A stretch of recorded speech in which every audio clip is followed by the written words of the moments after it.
أجمعين أما بعد فيا إخواني أيها الحاضرون أوصيكم وإياي بتقوى الله وطاعته اتقوا الله فقد فاز المتقون. قال الله تعالى في كتابه الكريم أعوذ بالله من الشيطان الرجيم وما كان المؤمنون لينفروا كافة فلولا نفر من كل فرقة منهم طائفة ليتفقهوا في الدين ولينذروا قومهم إذا رجعوا إليهم لعلهم يحذرون. وقال في آية أخرى بسم الله الرحمن الرحيم وما أمروا إلا ليعبدوا الله مخلصين له الدين حنفاء ويقيموا الصلاة ويؤتوا الزكاة وذلك دين القيمة. صدق الله العظيم. Hadirin jamaah Jumat rahimakumullah, mari kita senantiasa memanjatkan tahmid tasyukur pada Allah Subhanahu wa taala atas begitu banyak nikmat yang dikaruniakan kepada kita, terlebih nikmat kesehatan dan terlebih lagi nikmat hidayah iman dan Islam, yang dengan nikmat-nikmat itu alhamdulillah kita dapat melaksanakan ibadah sholat Jum'ah di Masjid Suci Hati Saliman ini. Semoga diterima oleh Allah Subhanahu wa taala sebagai amal-amal soleh, amal-amal ibadah kita. Amin Allahumma amin. Salat dan salam semoga senantiasa dilimpahkan kepada junjungan kita Nabi Agung Muhammad sallallahu alaihi wasallam, para keluarganya, para sahabatnya dan seluruh pengikut beliau hingga akhir zaman, dan semoga kita semua termasuk umat Rasulullah yang mendapat syafaat terutama di hari kiamat kelak. Amin Allahumma amin. Hadirin rahimakumullah, mari kita senantiasa mempertahankan bahkan meningkatkan iman dan takwa kita kepada Allah Subhanahu wa taala dengan berusaha semaksimal mungkin melaksanakan semua perintah-perintahnya dan meninggalkan larangan-larangannya. Dengan ketakwaan yang sesungguhnya itulah insyaallah kita akan mendapatkan kehidupan yang baik, yang mulia, yang sukses indallah fid dunya wal akhirah. Amin Allahumma amin. Hadirin rahimakumullah, pada bulan Juli yang lalu adik-adik kita, anak-anak kita, cucu kita yang di sekolah sudah mulai tahun ajaran baru 2023-2024. Bulan ini sebagian kampus pun sudah memulai, mungkin juga ada yang memulai di bulan September tahun akademik 2023-2024. Di awal-awal ini perlu kita ingatkan seperti apakah pendidikan dalam Islam, termasuk juga di era sekarang disebut sebagai era transformasi digital. Dalam Islam jelas bahwa Allah dan Rasulnya mendorong bahkan mewajibkan umatnya untuk thalabul ilmi. Rasul bersabda, thalabul ilmi fardhatun ala kulli muslimin. Menuntut ilmu itu hukumnya wajib, sangat wajib bagi tiap-tiap muslim, laki-laki maupun perempuan. Sehingga nanti kalau orang sudah punya ilmu, maka dia akan memiliki posisi yang tinggi dalam Islam. Dalam Quran disebutkan hal yastawil ladzina ya'lamun wal ladzina la ya'lamun. Tidaklah sama orang-orang yang berilmu dan orang-orang yang tidak berilmu. Di ayat yang lain Allah juga berfirman, yarfa'illahu alladzina amanu minkum wal ladzina utul ilma darajat. Allah mengangkat kepada orang-orang yang beriman di antara kalian dan orang yang diberi ilmu diangkat beberapa derajat lebih tinggi. Dua hal, beriman dan berilmu, ini harus saling beriringan kalau ingin kita diangkat derajatnya oleh Allah Subhanahu wa taala. Masih banyak hadis yang lain, ayat Quran yang lain yang menunjukkan betapa ilmu pengetahuan sangat penting dalam Islam. Kemudian apa yang kita pelajari? Imam Ghazali dalam kitab Ihya Ulumuddin membagi, ada yang hukumnya fardu ain, ada yang fardu kifayah, ada yang sunnah, ada yang mubah, ada yang haram untuk kita pelajari. Yang fardu ain adalah berkaitan dengan kewajiban kita sebagai umat Islam yang merupakan fardu ain juga. Kita wajib sholat, maka kita wajib ain belajar tentang sholat secara lengkap, secara utuh, fikihnya, tasawufnya dan sebagainya dan sebagainya. Kita wajib zakat misalnya, maka wajib ain belajar soal zakat. Kemudian yang wajib kifayah itu oleh Imam Ghazali dikelompokkan ada yang masuk kategori al-ulum asy-syar'iyyah, ilmu syariat yang itu hukumnya fardu kifayah, belajar ulumul Quran, ulumul hadis yang mendalam, belajar ilmu usul fikih dan lain-lainnya itu adalah fardu kifayah berkaitan dengan ilmu-ilmu syariat. Ada juga ilmu-ilmu lain yang bukan ilmu syariat tetapi juga fardu kifayah, yaitu ilmu yang dibutuhkan oleh masyarakat. Misalnya kedokteran. Kalau satu kampung tanpa dokter maka akan menyulitkan ketika ada orang yang sakit, maka hukumnya wajib kifayah. Satu kampung itu ada yang belajar ilmu kedokteran untuk membantu tetangganya, tetangga sekitarnya ketika ada yang sakit, maka tidak mengalami kesulitan untuk berobat. Nanti ada juga yang lain, tapi tidak saya sebutkan, singkat saja, ada yang fardu ain, ada yang fardu kifayah, ada yang bahkan tadi, ada yang bahkan mubah, ada yang haram. Hadirin rahimakumullah, yang juga tidak kalah pentingnya selain materi apa yang kita pelajari untuk kita prioritaskan tadi, ada yang fardu ain dan fardu kifayah, ialah niat kita di dalam thalabul ilmi. Tadi saya bacakan 2 ayat dalam surat Al-Bayyinah.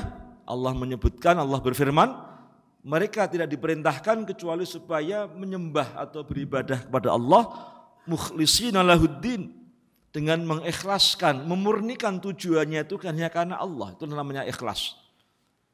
Maka kita dalam melaksanakan ibadah apapun mestinya kita lakukan dengan niat yang ikhlas, murni karena Allah Subhanahu wa taala.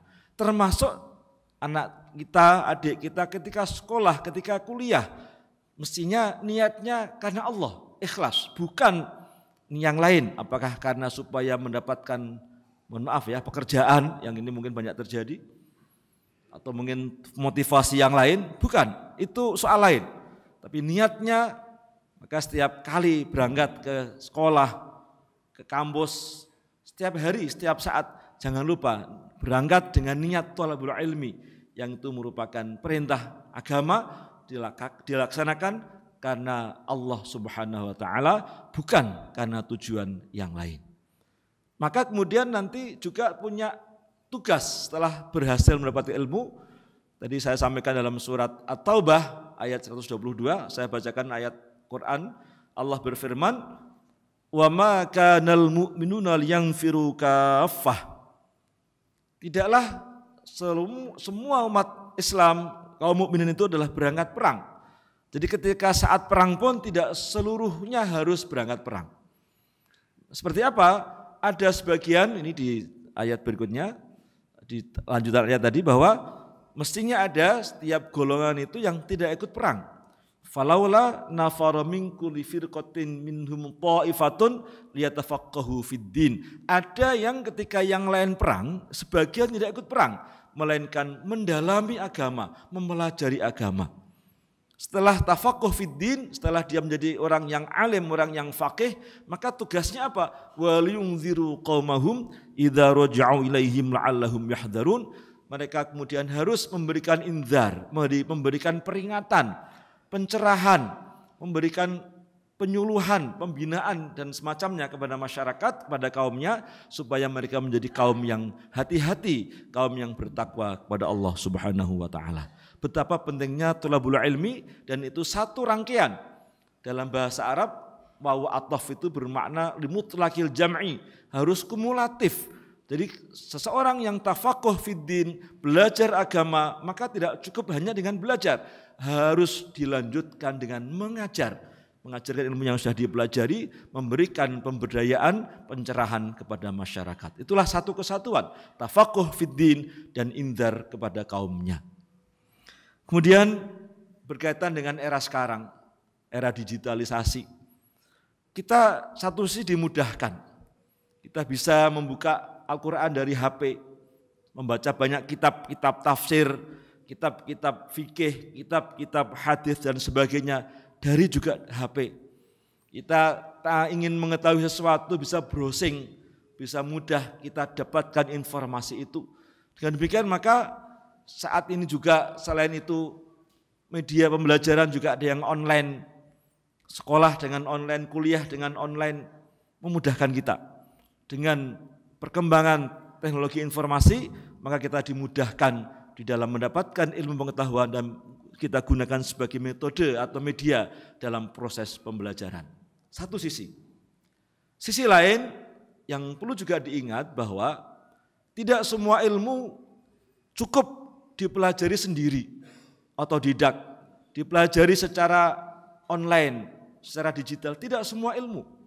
Mungkin ada ilmu yang bisa dengan begitu tanpa harus belajar langsung kepada gurunya, tapi dalam konteks ilmu agama tidak bisa kita hanya belajar sendirian tanpa guru. Harus dilakukan verifikasi atau validasi. Kalau kita sudah punya bahan, kita baca dari digital itu, maka tidak kemudian kita anggap pemahaman kita itu sudah final. Kalau kita pahami, bahkan kemudian kita bisa berpendapat, tidak. Harus di cross check dulu, harus diklarifikasi, divalidasi kepada ahlinya.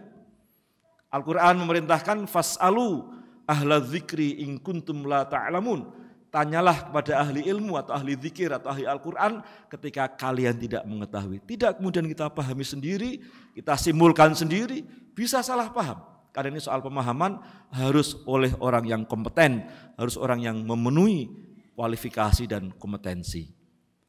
Maka dalam satu syair dalam kitab yang dikutip dalam kitab Ta'limul Muta'allim misalnya, ada satu syair yang menyebutkan ala la tanalul ilma illa bisittatin sa'umbi ka'am majmu'iha bi bayani dzaka'in wa hirsin wa istibarin wa bulghatin wa irsyadi ustadzin wa tuli zamani. Ada 6 kiat sukses mendapatkan ilmu dalam nazam tersebut. Salah satunya yang relevan dengan persoalan era digital adalah wa irsyadi ustadzin, ada petunjuk dari guru. Maka tidak kemudian sekali lagi kita dimudahkan, tapi jangan kemudian menjadi terlena. Saking mudahnya kita anggap itu sudah cukup kita belajar agama. Tidak, harus dengan guru, gurunya pun juga punya guru. Dan itu bersambung sampai Rasulullah Muhammad SAW, itulah yang disebut sebagai sanad keilmuan. Rasul mengajarkan kepada para sahabat, mengajarkan Quran, mengajarkan agama, sahabat mengajarkan kepada yang lain, pada tabi'in, tabi'in mengajarkan sampai pada tabi'in, dan terus berantai. Sampai pada guru kita pun mereka punya jalur keilmuan atau mata rantai keilmuan atau sanad keilmuan yang dapat dipertanggungjawabkan. Inilah yang harus kita lakukan supaya tidak salah paham. Karena begitu mudahnya informasi kita peroleh, kalau tidak kita lakukan tadi saya katakan verifikasi atau validasi atau konfirmasi atau klarifikasi dan semacamnya, maka bisa salah paham. Kita menganggap sudah tahu, ternyata salah. Karena ada yang lebih tahu bagaimana kita memahami teks agama, memahami sumber-sumber yang kita baca melalui digital itu, maka perlu juga digurukan. Kita tanyakan kepada guru yang ahli supaya tidak salah paham, dan kita gunakan media informasi itu sebagai semata-mata sumber saja, tapi tidak kemudian kita jadikan sebagai guru kita, tidak kemudian jadi dasar atau patokan kita sebelum kita lakukan irsyad atau istirsyad, kita minta petunjuk kepada guru sehingga kita akan mendapatkan petunjuk atau irsyadu ustadzin sehingga akan terarah ilmu agama kita sehingga dapat dipertanggungjawabkan, tidak asal-asalan, sehingga kemudian dapat lebih meningkatkan iman dan takwa kita kepada Allah Subhanahu wa taala. Demikian secara singkat, mudah-mudahan kita mendapatkan taufik, hidayah dan inayah dari Allah Subhanahu wa taala untuk terus belajar, tidak ada batas akhirnya sampai benar meninggal dunia, dan mengamalkan ilmu kita dengan penuh tanggung jawab, dan kemudian media digital kita gunakan hanya sebagai sarana tapi bukan segalanya, bukan sebagai guru kita, harus secara langsung kita tanyakan pada guru. Mudah-mudahan kita senantiasa mendapatkan hidayah dari Allah Subhanahu wa taala sehingga dapat menjalankan agama dengan lebih baik, menjadi hamba yang bertakwa, yang sukses dunia akhirat. Amin Allahumma amin. Aqulu qouli hadza barakallahu li wa lakum fil Qur'anil azim wa nafa'ani wa iyyakum bima fihi minal ayati wa dzikril hakim fastaghfiruhu innahu huwal ghafurur rahim. Allahumma salli wa sallim wazid wa an'im wa tafaddal wa barik بجلالك وكمالك على زين عبادك وأشرف عبادك سيدنا ومولانا محمد وعلى آله وصحبه وسلم ورضي الله تبارك وتعالى عن كل صحابة رسول الله أجمعين.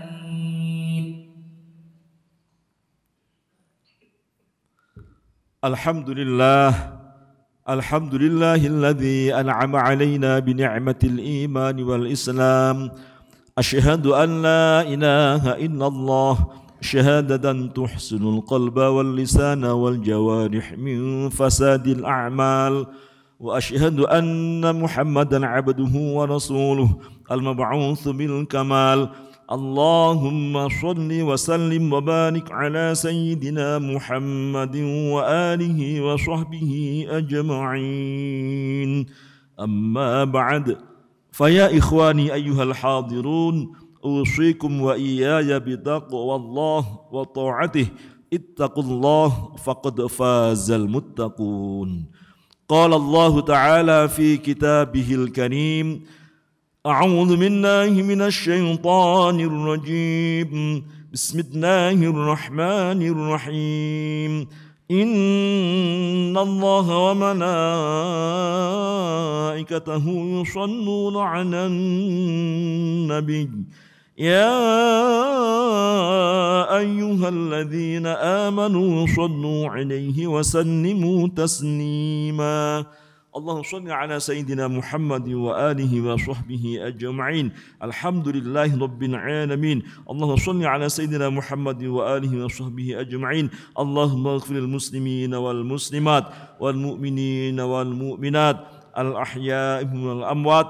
اللهم اغفر لنا ولوالدينا كما ربيانا صغارا بمشايخنا معلمينا وتلاميذنا ولمن له حق علينا برحمتك يا أرحم الراحمين. اللهم أحسن عاقبتنا في الأمور كلها وأجرنا من خزي الدنيا وعذاب الآخرة. اللهم إنا نسألك رضاك والجنة ونعوذ بك من سخطك والنار. اللهم لا تسلط علينا بذنوبنا من لا يخافك ولا يرحمنا. اللهم إنك عفو كريم تحب العفو فاعف عنا. اللهم اجعل خير أيامنا وأنت راض عنا واختم بالصالحات أعمالنا وتوفنا مسلمين ونخنا بالصالحين برحمتك يا أرحم الراحمين. اللهم اجعلنا وأهلنا وأولادنا وذرياتنا وتلاميذنا من أهل الخير ولا تجعلنا وإياهم من الشر والضير. ربنا ظلمنا أنفسنا وإن لم تغفر لنا وترحمنا لنكون من الخاسرين. ربنا هب لنا من أزواجنا وذرياتنا قرة أعين واجعلنا للمتقين إماما. ربنا آتنا في الدنيا حسنة وفي الآخرة حسنة وقنا عذاب النار وأدخلنا الجنة مع الأبرار يا عزيز يا غفار يا رب العالمين. وصلى الله على سيدنا محمد وآله وصحبه وبارك وسلم. سبحان ربك رب العزة عما يصفون وسلام على المرسلين الحمد لله رب العالمين. ولذكر الله أكبر.